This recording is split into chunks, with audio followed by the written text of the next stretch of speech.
Hi Krishna. I'm just checking if everything is working nicely.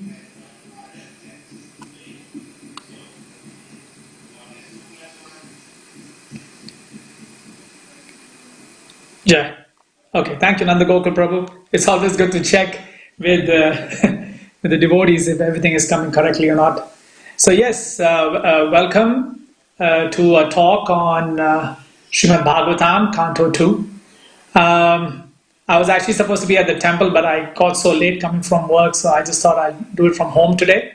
But anyway, virtually we are with Sri Radha Gopinath, so we can always meditate on Sri Radha Gopinath as we are discussing. I just need to see how I can share my screen. I'm just checking. I don't think there's an ability for me to share my screen. No, I don't think. All right, that's good. No problem. So what we will all do is we will all just get into the mood of what we are doing today. So the plan today is for all of us to discuss Srimad Bhagavatam in a story format. So when Mataji actually sent this, I was thinking story format as in should we tell a lot of stories? or maybe she wants the chapter to be presented more in a consumable manner, so less philosophy, and that's pretty hard for me. I like dry philosophy because I'm a dry person. But anyway, let's see how we go. So like I said, today Srimad Bhagavatam, we will be in Canto 2 and Chapter 3. So we'll all start with Mangal Charan. Om Jnana Timirandasya Jnananjana Shalakaya Chakshurun Militam Yena Tasmai Shri Gurave Namah Shri Chaitanya Manobishtam Stapitam Yena Bhutale Swayam Rupa Kadamayam Dadati Swapadantikam Vandeyaham Shri Guru Shri Yuta Padakamalan Shri Gurun Vaishnavamscha Shri Rupam Sagrajatam Sahagana Raghunathanvitam Tam Sajivam Sadvaitam Savadutam Parijana Sahitam Krishna Chaitanya Devam Shri Radha Krishna Padam Sahagana Lalita Shri Vishakhanvitamscha He Krishna Karuna Sindhu Dinabandhu Jagatpate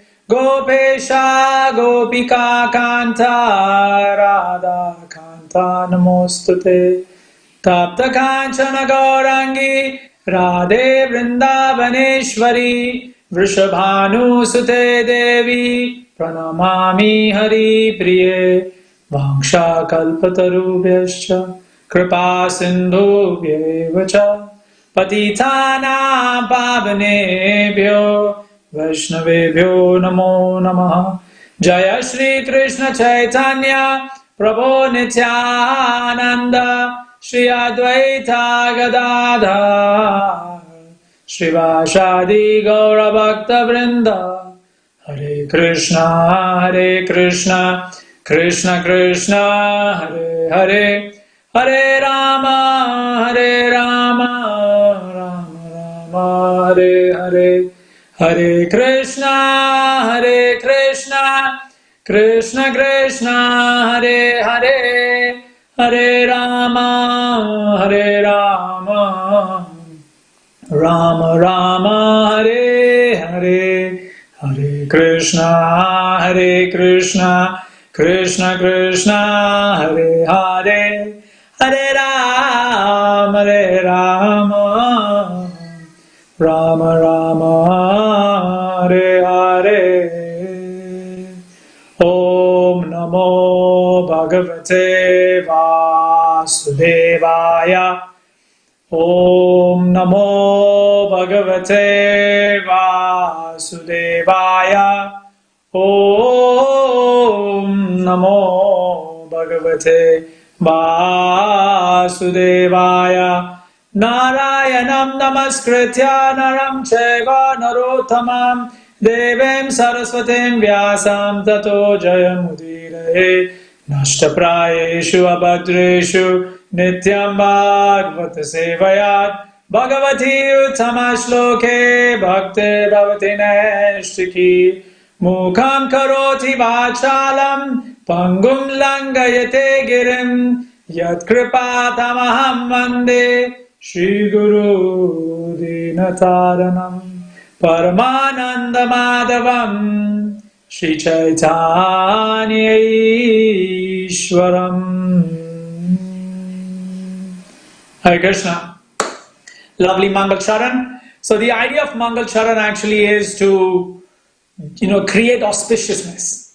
So we have created auspiciousness, although sometimes we may not be, in a very, very auspicious place. Usually when we are in the temple, it is a really auspicious place. But sometimes we may be in different, situations. Like right now I'm at home. Might be in a different situation, which may not be the epitome or the best place to be. But when we do Mangal Charan, we transpose the place, we translate it, right? So that's it's always good to do Mangal Charan. So now we are in Srimad Bhagavatam and we are in Canto 2. And if you see in the Mangal Charan, we said Om Namo Bhagavate Vasudevaya. So this Om Namo Bhagavate Vasudevaya is the first invocation in Canto 2. It's the opening invocation. In fact, it's the first line in Canto 1 of Srimad Bhagavatam, and then it becomes the opening invocation in Canto 2. And Canto 2 is where Sukadeva Goswami is going to speak to Parikshit. So, the Om Namo Bhagavate Vasudevaya becomes very pertinent. One may consider, what is this Om Namo Bhagavate Vasudevaya? So, it is interesting that if all the Vedic books that are there are only 2 books that have that have a title of, Bhagavan written in it. That is the Bhagavad Gita and Bhagavatam. Where the two word, the word Bhagavan, gets spoken about, right? And it's interesting that both of these books, right, conclude in the fact that Krishna is the Supreme Personality of Godhead. So we see, the conclusion of Bhagavad Gita being Yatra Yoga Ishvara Krishna, right? So the Yoga Ishvara is Krishna. And then we see the ending of Bhagavatam, Nama Sankirtanam Yasya. Then this is, then the chanting of the Harinam, it is, the most glorious. So we see both these books, they conclude with Krishna being the topmost. So that is something for us to understand. So when we say Om Namo Bhagavate Vasudevaya, usually if you, discuss in various circles of spirituality, especially those in the, Hindu religion, even though sometimes maybe in Buddhist or in Christianity, you ask them, who is Bhagavan? Who is God? Who is God? Then, they may have various ideas about God. Now, of late within the Abrahamic religion, especially within Christianity, there is this big push that God is Jesus. Jesus is God. He's part of the Trinity. So he's, what they call a triune, part of the Trinity. So he is considered God. If you go to the Muslim religion, they will say Allah. But Allah actually is God. It's not a name. It's God. It means God. Praise Lord. So we are asking, but who is he? Who is that personality? And the question is, why do we have this journey? Why do I want to know who it is? It is because we are going to be with that person for eternality. This is something that should sink into us. I'm going to be with somebody forever, ever and ever. I need to know who that person is.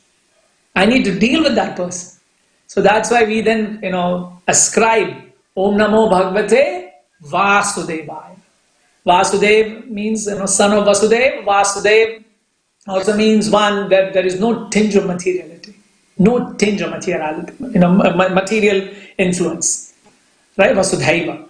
So no tinge of that, and then the result of that is Vasudeva, or rather Gopinath. Okay? So that is why we begin with Om Namo Bhagavate Vasudevaya, which becomes the opening of Canto 2, which is called the cosmic manifestation, because we're discussing about the cosmos, about Sarga, the primary creation. How much more wonderful can a book be when it completely describes in detail how primary creation takes place? In detail, explaining how, the whole evolution. We are talking about evolution in terms of the material evolution, and in terms of the spiritual, it's a devolution, right? So we are devolving into the material world because we are from a higher state, from the spiritual. We are devolving into it, and then the cosmos, the material cosmos, it is evolving. And so we are getting stuck into that. So the devolution and evolution at the same time. So usually you'll see Darwin's theory, they talk about evolution. They don't focus on the devolution. But we are talking about the downward journey as well, how the soul comes into the material world, gets entangled in the material world, and then has a journey into it. Yep. So the cosmic manifestation. However, when we come to chapter 3, which is what we are discussing today, chapter 3 takes a sidestep from this whole conversation of the cosmos. Right? It takes a sidestep. And it gets more into the concept of desires, worship, and inspiration. So if you were to think of the summary of this chapter, Srila Prabhupada very beautifully coins the name of this chapter as being the pure devotional service, the change in heart. See, it's very interesting there. He's given the name of this chapter as pure devotional service, the change in heart. Interestingly, when you look at the themes of shloka in this, you see that half of this chapter, so when I say half, meaning shlokas number 1 to 12, they are discussing about various materialistic desires that somebody may have and how they should appropriately worship, do Vedic worship. And the verses 13 to 25, so half of the book is about that, and other half is about Shaunaka Rishi inspiring, imploring, encouraging Suta Goswami to speak more on the subject matter of Bhagavatam. So one may think, okay, we look at these two themes. I'm seeing these two themes. Why is this chapter called Pure Devotional Service? Right? Isn't it better to call like chapter 2 should be called Pure Devotional Service? Because, that is actually talking about devotional service, or maybe chapter 1. Why chapter 3? So that is interesting to understand. And if you see the word that is used here is the change in the heart.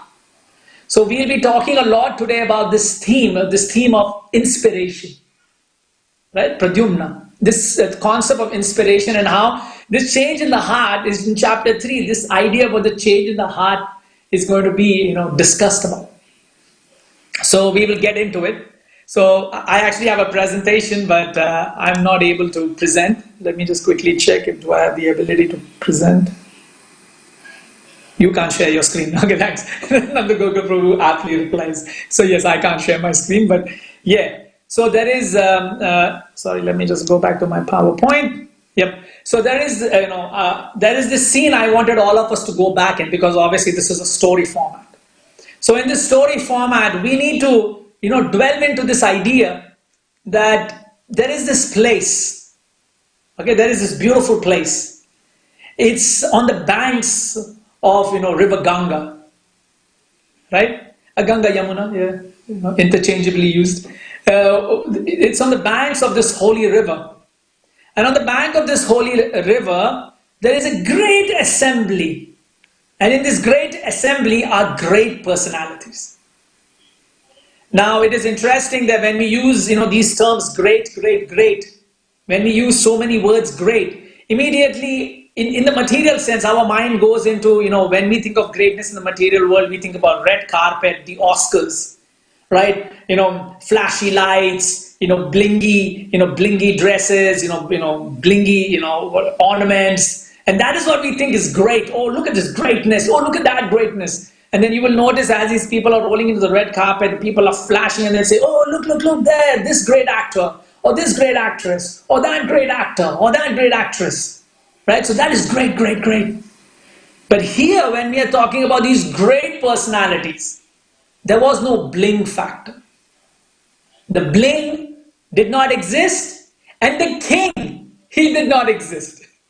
So why I use the term the king is Parikshit Maharaj is actually a king. So in this beautiful picture that I'm seeing, you all cannot see, but you can visualize this picture, the beautiful picture that Srila Prabhupada got painted of Parikshit Maharaj sitting in that asana.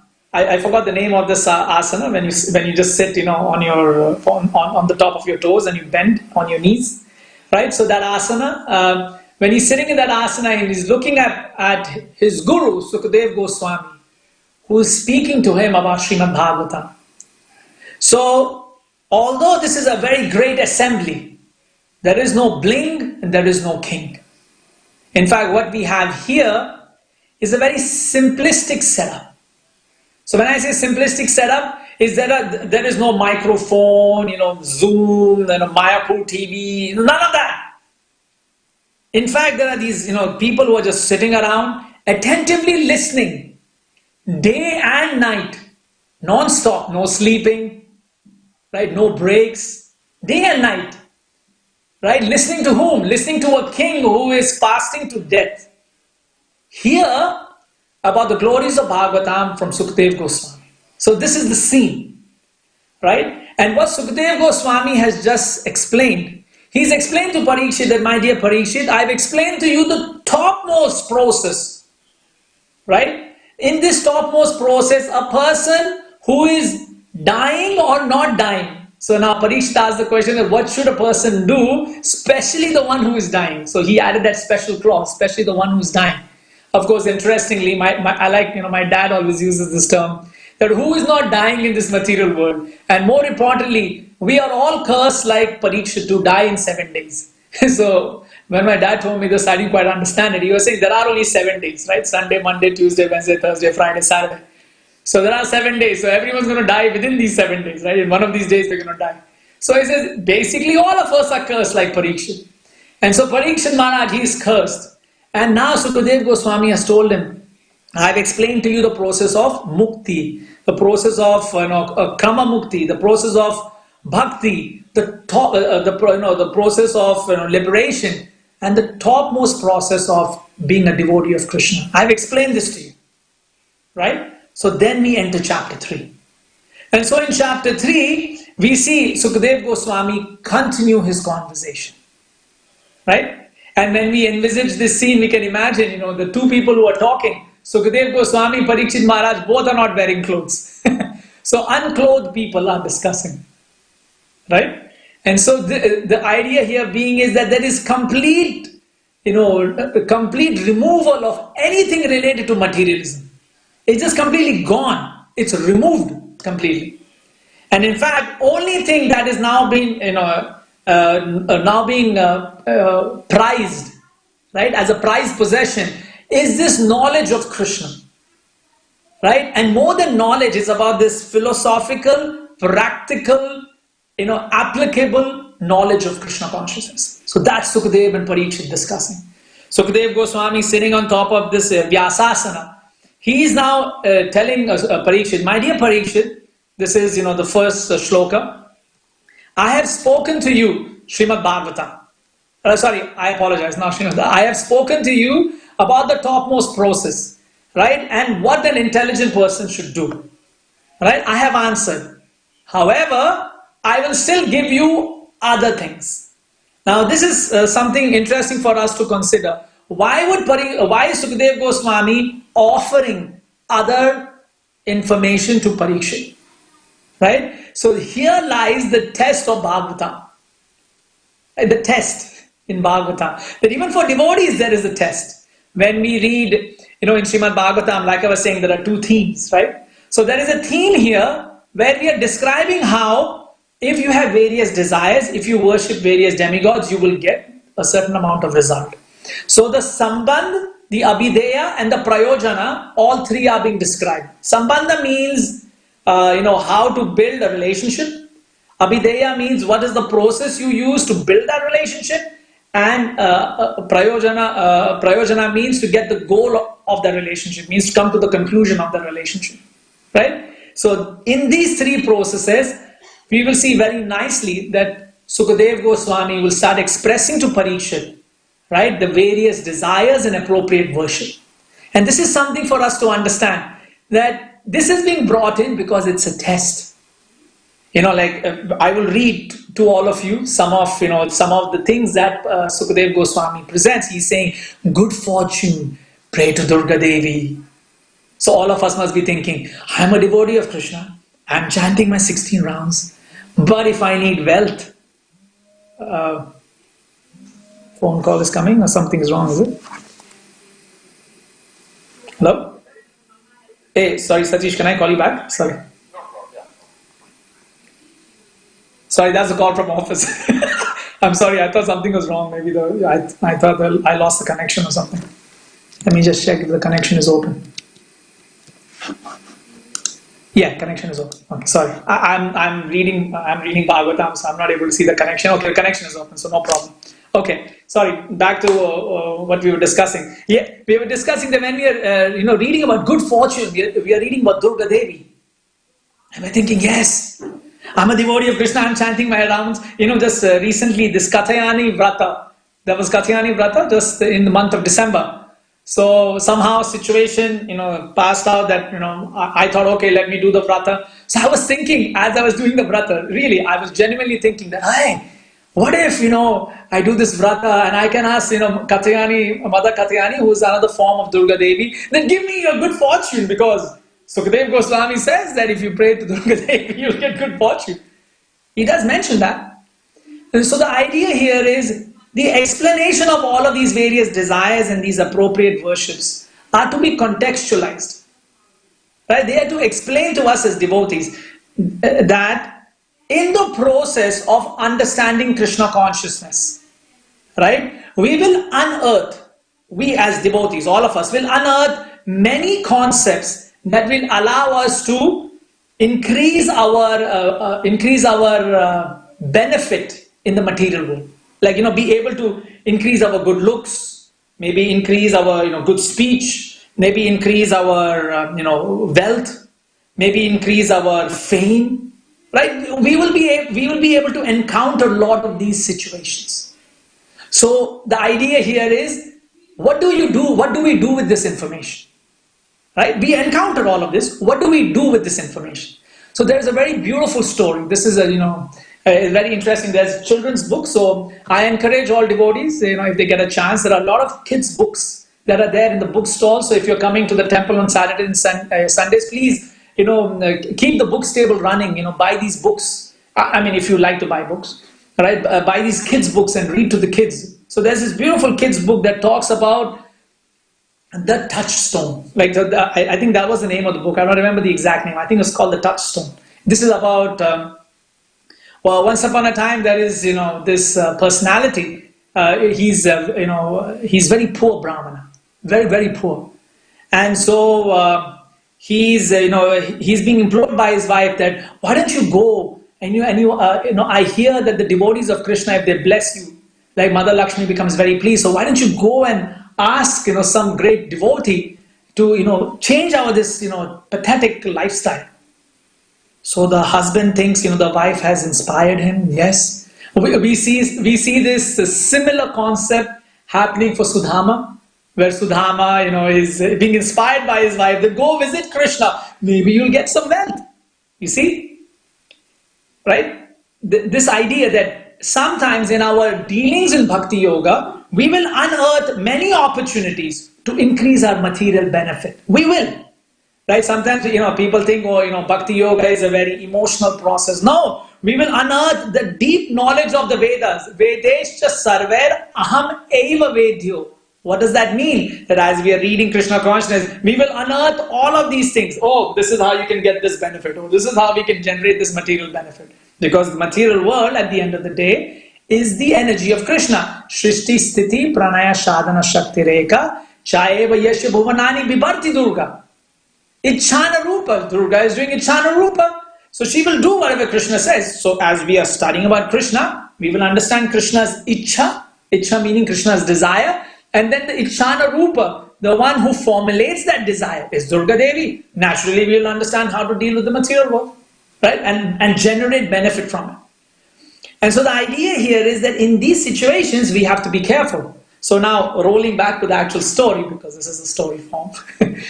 So the story form goes that this Brahmana is thinking, yes, let me find the devotee. So who does he go out for? He finds the Shad Goswamis. And he finds Sanatan Goswami. So Sanatan Goswami he finds. And then he goes to Sanatan Goswami. Says, "My dear Sanatan Goswami, you're a devotee of Krishna. Krishna is, the Almighty. He is the All-Powerful. I have such a terrible life. Give me something that will change my life so I get wealth." So immediately when Sanatan Goswami hears this, he says, okay, yeah, sure. He says, go to the garbage area. Right? And Mukunda, Daddy is giving class. You go outside. Okay. And this is why I don't do it at home. Anyway, So Sanatan Goswami, he's saying, okay, you want to be rich, my dear Brahmana? You go to the garbage area. So, the Brahmana, this Brahmana is thinking, why is this Maharaj Goswami telling me to go to the garbage area? And he says, if you go to the garbage area, if you just scan through the rubbish that is there, you may find a touchstone, a chintamani, right? And so this Brahmana is thinking, what? A touchstone? A chintamani? Here? In the garbage area? Immediately the Brahmana gets up and says, my dear Goswami, thank you. And runs to the garbage area, and then he starts looking. And there he finds a touchstone. Right? Srila Prabhupada, used to say that these chintamanis, they are such that when you touch something with it, that thing that it touches turns into gold. It's like the Midas touch. Right? So, even in colloquial stories, you have this story of this king, Midas, who gets this thing, whatever he touches, it becomes gold. Right? So this it's there. This lineage of the story is there into the Vedic terms, which is the Chintamani stone. So when he gets this stone, this Brahmana becomes ecstatic. He goes home, he shows his wife, and they start they just start touching things. It turns into gold, and they become extremely wealthy, and they become very happy. And they're very satisfied. But then at one point the Brahmana starts thinking, hang on. This Goswami, Sanatan Goswami, he had this Chintamani in the garbage area. That means he has something more valuable than the touchstone. I must go and ask for it. So at this point, the Brahmana goes back to Sanatan Goswami. He implores Sanatan Goswami that you have cheated me. You have something more potent, more powerful, more wealthier, right, than this touchstone. So please give that to me. Sanatan Goswami says, yes, I will, but you need to throw that touchstone. So of course, no pain, no gain. So with a great heavy heart, the Brahmana took the touchstone and threw it. And then Sanatan Goswami gave him the Harinam mantra, Hare Krishna, Krishna Krishna, Hare Rama, Rama Rama, Hare Hare. And the idea, and of course the Brahmana starts chanting this, and soon he becomes a devotee, and he and his wife, they go back to their original state of just being simple, not having much wealth, but being extremely happy. So that is the reason why you will see these, from text number 2 of this chapter, till text number, roughly 9, right? Yeah, till text number 9, you will see this idea of Sanatan, of showcasing that there are various desires in this material world. And each of these various desires will give rise to a type of worship. And this type of worship, right, will keep one in the material world. So, Sambandha, Abhideya, and Prayojana. So you will notice here that Sukadeva Goswami is talking about the inspiration. So, Bhaktividya Purna Maharaj explains this so beautifully that there's Sambandha, Abhideya, and Prayojana. So it works off the Chaturvyuhas. Right? So there is Shankarshan and Pradyumna who form part of Sambandha. We have Vasudeva who forms part of Abhideya. And then we have Aniruddha who forms part of Prayojana, the goal. So these are the Chaturvyuhas who participate in this process. And so Vasudeva, he is part of process, Abhideya. So that is why there is this beautiful shloka, right? Vasudeve Bhagavati Bhakti Yoga Prayojita Janayatya Suvairagyam Jnanam Chayada Hetukam. Good shloka. Yes. So this, I'm sorry, I think you can all see him traveling behind. Mukunda Baba, there is a live video feed going on. So yeah. No, can you sit down here? Thank you. So I'm trying to remember what we were discussing. Yes, Vasudeva Bhagavati. So that is why you will see in this shloka, there is an imploring aspect that Vasudeva Bhagavati. So that in this Abhideya, if we can use our bhakti, Vasudeva Bhagavati Bhakti Yoga Prayojita Janayat Yasu Vairagyam Jnanam Chayat Hetukam. means that we will get vairagya, we will get renunciation, and we will get knowledge ahetukam, causelessly. Sometimes you will notice, and this is maybe especially for kids, kids who are in Krishna consciousness, sometimes they feel very old. Like they feel, oh, I'm too mature. Right? Because they have better culture, so they don't behave exactly like how the people in the school or the standard people of the Western civilization they function. So they sometimes feel, oh, I'm very old, because they're feeling vairagya. So one of the things about feeling vairagya is that you feel old, right? Because that's how you feel like renouncing, right? Oh, I'm too old for all of this, so you feel like renouncing it. So it's one of those side effects of vairagya is that you feel old, right? So you get vairagya, right? So these young boys, if they're young kids, school-going kids who are devotees, they'll sometimes feel that I'm a bit too mature. Yeah, that's actually correct, because you get vairagya if you are engaging in devotional service, right? Vairagya becomes part of the process. So this is something to understand. So that is why text number 2 to text number 9 focuses a lot about these various worships. And something interesting is that this inspiration that we are discussing, we're talking about the goals of each of these inspirations. So if you want to merge in Brahma Jyoti, you have Brahma. If you want to be very powerful in being lusty, like a really strong lust, Indra is your the go-to person. If you want to have good progeny, Prajapatis are the go-to people. So like this, you will see the various things are being described. And then the important thing for us to observe as devotees, when you look at all of these worships of the personalities that are being described here, you will notice that all of them at some point in time in Bhagavatam have had troubles, have got troubled. Like you'll see Brahma, we'll see Brahma many times in Bhagavatam get troubled. Just within Canto 3, there's going to be a description about how Brahma, when he gets his first children, his children come and want to attack him for pleasure, lustful pleasure. So Brahma always comes into this tumultuous situation. Sometimes there is like Brahma falls in love with Saraswati, right, who technically is like his daughter. So these things happen, and sometimes we see Brahma, he gets into the Brahma Vimohana Leela of Krishna. So Brahma, you'll see, get into trouble. Then you'll have somebody like Indra, and Bhagavatam is filled with situations where Indra gets into trouble. The Prajapatis, they also get into trouble. One of the key Prajapatis that gets into trouble is our friend Daksha. He loses his head. He says, you lose your head for your troubles. So yeah, Durga Devi, we see Durga Devi also getting sometimes into an entanglement. Not necessarily in Bhagavatam. In Bhagavatam we don't have such stories, but in other various Puranas you will say sometimes even Durga Devi is troubled, and so the Lord Vishnu comes. Then you have Agni Dev. We will see in Mahabharata about Agni Dev having some troubles. Ravana steals Agni's wife, Swaha. So there are these various stories. And then you see, the Vasus, Rudras, Aditis, and Adityas, Vishwadev, Sadhyas, Ashwini Kumaras, Earth, Gandharvas, Apsaras. So they all are getting into trouble. Shiva, Uma Devi, all of them.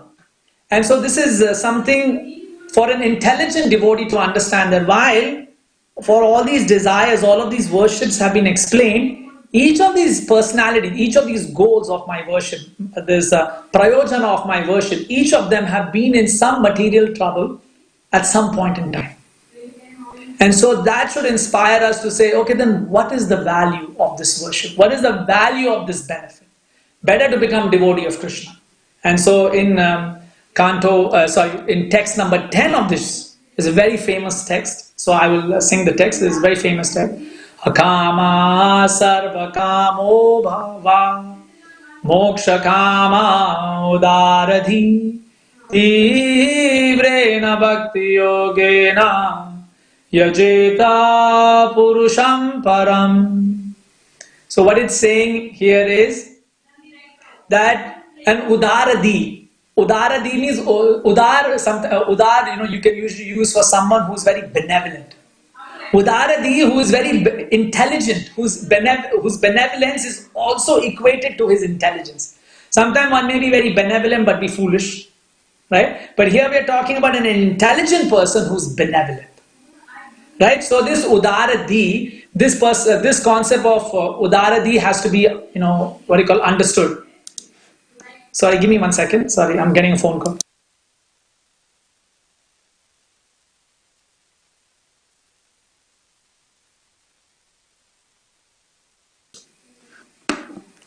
Oh, the gimmickry of staying at home, and this is it, working from home, and this is CFH, class from home. Okay. So this is akama sarva kamo va moksha kama mudaradi tivrena bhakti yogena yajeta purusham param. So here it is explained that one who's udaradi, one who's an intelligent person, they recognize all of this idea. That okay, all of these people who are part of all of these goals, they've all been in a material trouble. So therefore, what is the value of this? Instead, tivrena bhakti yogena. Let me engage with great intensity.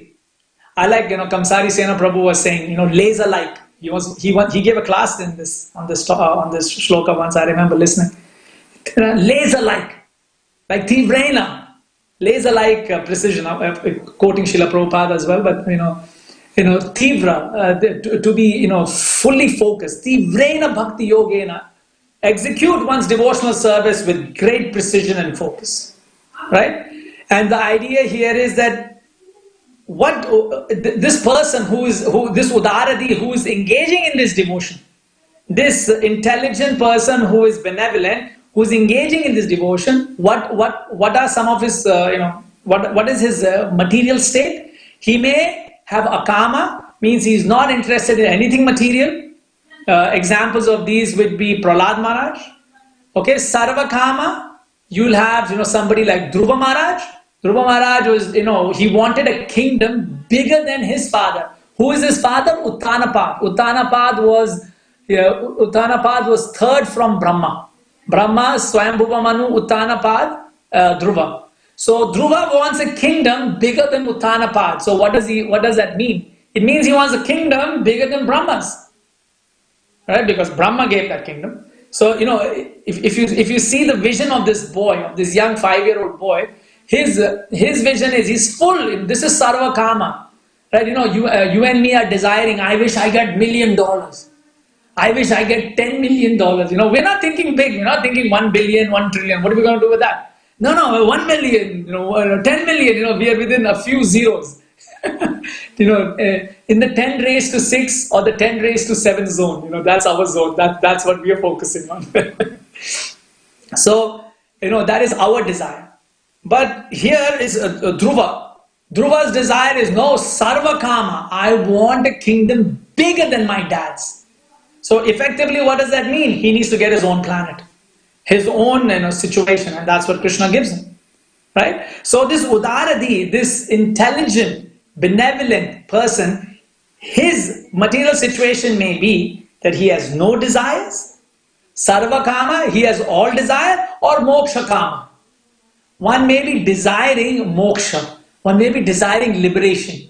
We may, we find many such personalities looking for liberation. We see Vidura, he is looking for liberation. We see Devahuti, she is looking for liberation. And similarly, all of these personalities will be scattered within Bhagavatam who are looking for liberation, moksha kama. They have this desire, let me seek out moksha, right? Because they're tired of this material situation, right? So, in any of these 3 states, so the 3 states meaning, one state is fully engaged in the material world, sarva kama. The second is akama, fully engaged in the spiritual, or moksha kama. Moksha kama means that we were engaged in the material world, we were engaged, now we are liberated. So in all of these 3 states, we must take to Krishna consciousness, and we must take to it with great vigor. So we will see in the stories of Dhruva Maharaj, we will see in the story of Prahlad, we see in the story of of Devahuti, the story of Vidura, and many such personalities, this moksha kama, this need, right, from all of these personalities to focus on Krishna consciousness. And this should be our inspiration. We should look at these personalities and say, they were all struggling, right? Dhruva was struggling, right? Sorry, I think there's somebody at my door. Just give me 1 second.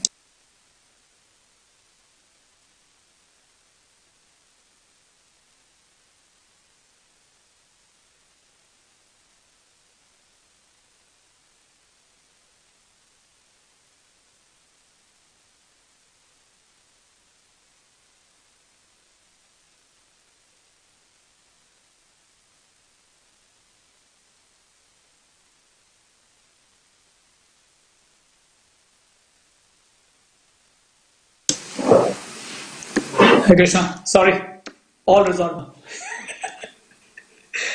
Was that, when we say Grihastha life, this is Grihastha life, in the Griha, in the house. That's best to be at temple, and no inhibitions and no distractions. So yes, so in number 10, in shloka number 10, this is the inspiration. This is the change of the heart. So that is I think when I was reading this chapter, I was thinking, I was focusing a lot on this, this concept of change of the heart. Why change of the heart?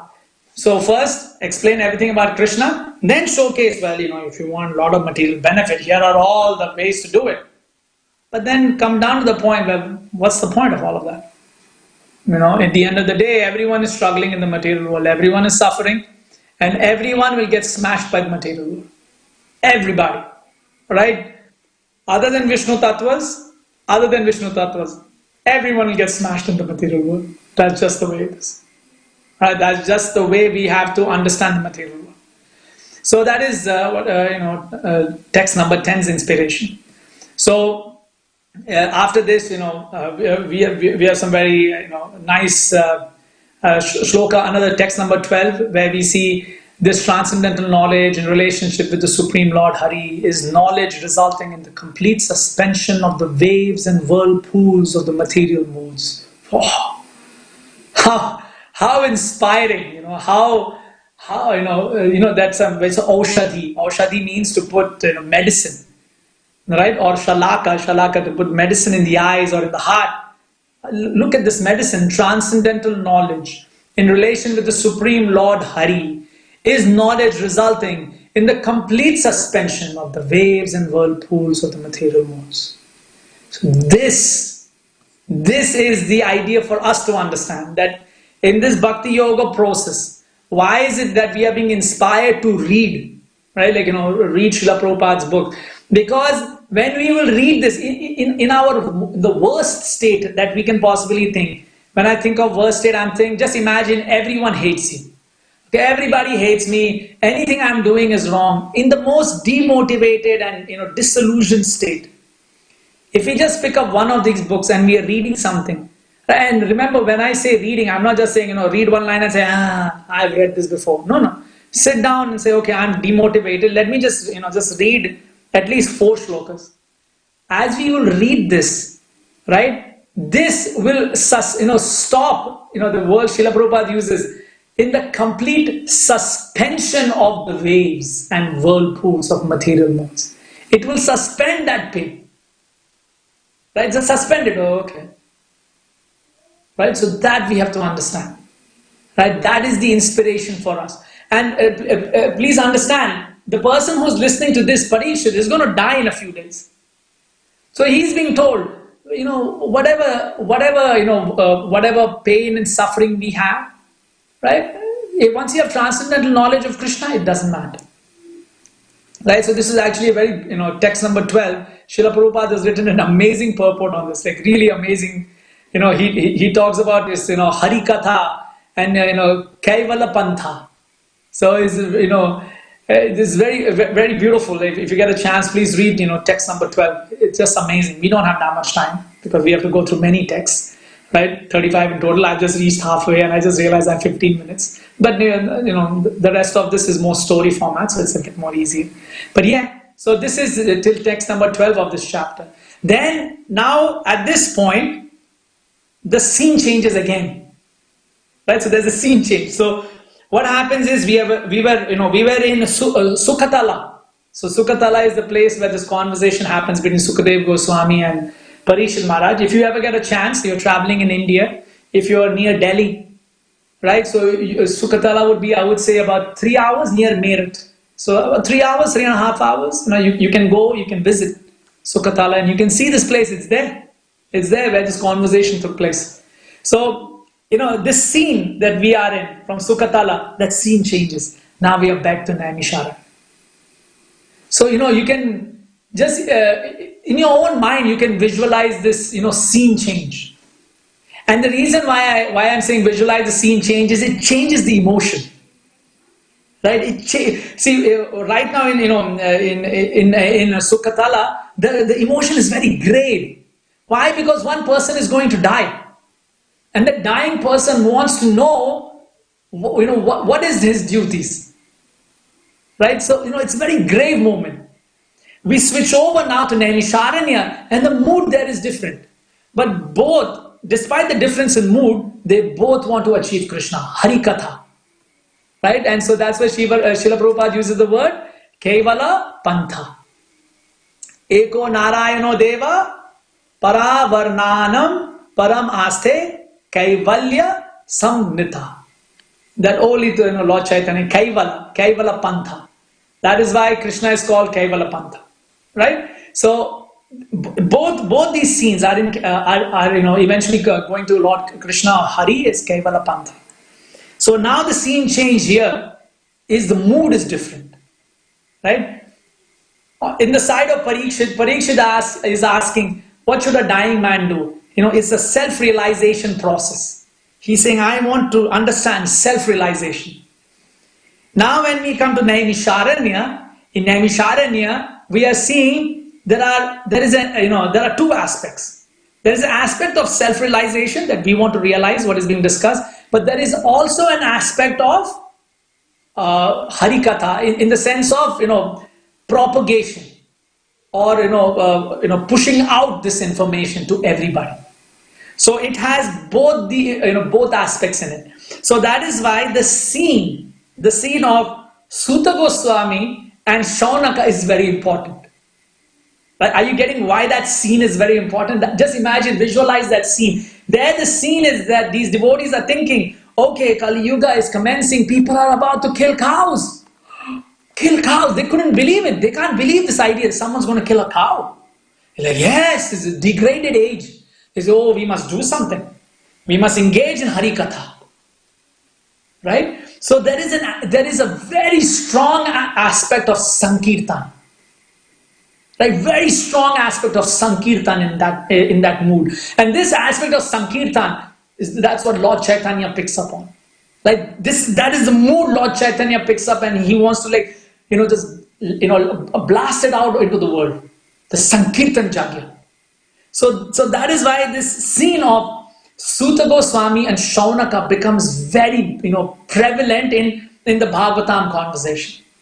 Right? I hope that picture is being painted.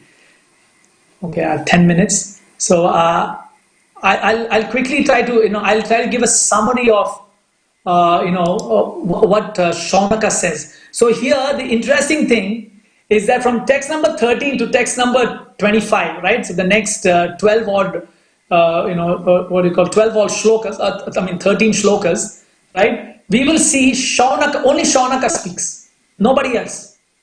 Right? Nobody else but Shaunaka. But again, we go to the name of this chapter, the change of the heart. So Shaunaka is focusing on the change of the heart. You see, Shaunaka's focus is, let me change this heart. Right? So you will notice as the conversation is being laid out, like when you will read it, when you're going to read that conversation, you'll understand, that is why Srila Prabhupada calls this, like this is pure devotional service. Because pure devotional service is not about when the heart is changed. Right? Because that is, prayojana, you have already reached. No, it is about the sambandh, the abhideya, and the prayojana. That is pure devotional service. And so this should be great inspiration for us. That even through our fault, through our bad habits, bad, get up, like, I didn't shave, bad get up, through all of this, through all of these stages, right? That sambandh, when the sambandh is being built through to abhideya, through to prayojana, all of that is pure devotional service. And that is why it is never lost. Nehabhi karma nacho asti pratyavaho na vidyate swalpam api asya dharmasya. So this dharma that is being talked about in this shloka of Bhagavad Gita, swalpam, even a little bit, because it is pure devotional service, it cannot be lost. Even if I get up now and I go and I, start burning things and just go crazy and cause bushfires and then go to jail for arsony, anything crazy. You're like, fine, okay, where is that Prabhu? Oh, that Prabhu went crazy. But the fact that there was little bit, swalpamapi, little bit of pure devotional service done. Not because me enacting, me, the personality is pure. No, because in the process, in getting to the goal, because the goal is pure devotional service, in that process, it gets encapsulated. Oh, that's pure devotional service. So that's why the change of the heart. So the change of the heart is taking us through that journey, not just to the conclusion. Because usually when we are reading Bhagavatam, we are thinking, oh, Parikshit is so great, Sukadev is so great, everybody is so great. This book is not for me, because I'm not great. I had used this reasoning with my dad. I told my dad this reasoning. Oh, Dad, this book is for Nitya Siddhas. I'm a Jiva Baddha. I'm a Nitya Baddha. Right? So this is for Nitya Muktas. Right? So my dad's like, no. We cannot get away. There is no getaway clause here. Even a little bit, that gets counted. So here now Shaunaka, in these 15, subsequent 15 shlokas, what he is going to do is he's presenting this, wonderful, what would be the wonderful layout, right? The wonderful layout of, okay, first thing he will do is describe the scene, that he's going to now describe the scene of Sukatala. All right, so Shaunaka is first describing the scene of Sukatala. Then the next, he's inspiring everybody that change your heart, become a devotee, because this material world has nothing better to offer. So those two beautiful tandem positioning, the way Shaunaka does, is very nicely encapsulated in these 13 shlokas. So Shaunaka first begins by glorifying Sukadev Goswami. He says Sukadev Goswami is a very learned Brahmin, because he's heard the description, the first 2 chapters of Sukadev Goswami giving an answer to Parikshit. So completely Shaunaka is in complete ecstasy in listening to that. He's saying, wow, Sukadev Goswami is amazing. And he's glorifying Sukadev Goswami. He's saying Sukadev Goswami is the son of Vyasadeva. So he's son of Vyasadeva. So the scene that is being described is Sukadev is son of Vyasadeva. Parikshit is the son of Arjuna, who was the cousin of Krishna. Right? And just to explain, Vyasadeva is, in our 20th Kalpa, this current Vyasadeva, he is Vishnu Tattva. Krishna Dvaipayana Muni is Vishnu Tattva. Right? So he is Vishnu Tattva. So this is explained in Laghu Bhagavatamrita and on all references. This is even in Mahabharata Tatparya Nirnaya, written by Madhvacharya. He gives a full lineage of confirming that our current Vyasadeva is Vishnu Tattva. Right? And so does Rupa Goswami in Laghu Bhagavatamrita. He gives that summary. Right? So he's Vishnu Tattva. And so the idea here is that Sukadev Goswami is the son. So there is a familial relationship, right, of Vyasadeva, right? Vyasadeva being Krishna. So what I'm doing right now is giving you guys the spiritual connection. I'm trying to give a spiritual, and then there is a material connection as well. So we'll first talk about spiritual connection being Sukadev Goswami is familial relationship with Krishna, and Parikshit he is a grand niece. Grand nephew of Krishna. Like he's a nephew of Krishna. Plus he saw Krishna personally. Right now, here's something spiritual between the two, Sukadev and Parikshit, is that Parikshit saw Krishna in his birth, right? When he was in his womb, sorry, I apologize, not in his birth, I apologize. When he was in the womb of his mother, he met Krishna, right? Parikshit. Sukadev Goswami also met Krishna when he was in the womb of his mother, because Vyasadeva had to call Krishna to say, please, you please get this boy out. He's been in his mother's womb for 16 years. Like that's, talk about a, what do they call that? Long-term pregnancy. I forgot the term. I think out of term means when you have achieved your 40 weeks and the person is still pregnant. There's a term for it. I forget it now. Recently my wife gave birth, so my mind is a bit fresh with these words, but I don't remember it now. But when you have long-term pregnancy, 16 years, that's really long. So I was discussing with my wife about this, and I was saying actually in Bhagavatam there are people who've had longer. We had Prahlad Maharaj. He was kept in the womb of his mother for just 100 years. So she didn't give birth until Hiranyakashipu didn't come back. So so sometimes these people have that propensity that they can hold, and that's quite extraordinary and amazing. So so when Sukadev Goswami is blessed, when Krishna gives a blessing, okay, my Maya will not attack you. So that's when Sukadev Goswami decides that okay, now I will come into the material world. I will take the bodily form. So both of them, so they both have familial lineage with Krishna. So there is that aspect, and they both, right, have seen Krishna in their birth, right? Now, another beautiful thing is explained by Sukadev Goswami is that when Parikshit was a boy, he used to play with toys, right? And those toys, he used to think, oh, this is Krishna, so he used to do deity worship. So in this, Srila Prabhupada gives a very beautiful purport in this, text number 15. And there Srila Prabhupada talks about how this, imitating like dolls, that's like Jagannath. Lord Jagannath. And then he takes our Lord Jagannath, then we do Rath Yatra. So Srila Prabhupada gives a very, emotional and, beautiful purport on this idea of, dolls. So this is in text number 15. I don't have time to read it because it's already 8:30. But you'll see there's actually lots to discuss in this chapter. But of course, time is always short. The idea here is that as we are reading these chapters, we're trying to connect, we're trying to build the theme. Right? So when we are trying to build the theme, we're looking at how Srila Prabhupada is presenting it. So this is the idea that we have to see it through our Samstapakacharya's presentation. Right? So we are saying, okay, Srila Prabhupada is presenting this. How is he presenting? Okay, this is the presentation. So this is how Srila Prabhupada is connecting it through his purports. That is why Bhaktivedanta purports are the most important. So it is,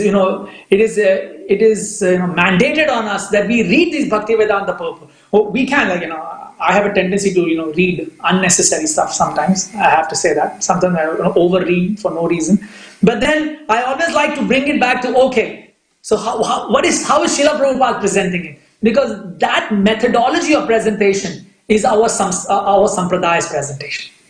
Right? So this change of the heart, from Sambandh, Abhideya to Prayojana, how in our journey of Krishna consciousness, we will get to see things that will materially benefit us, but that is of no value. And Shaunaka makes this point. Sukadev Goswami makes this point. So maybe we should take this point and apply it in our own lives. So I will end here. Srila Prabhupada ki jai, Gaur Bhakta Vrind ki jai, Shri Radha Gopinath ki jai, Nitai Gaur Premanande, Hari Hari Hare Krishna.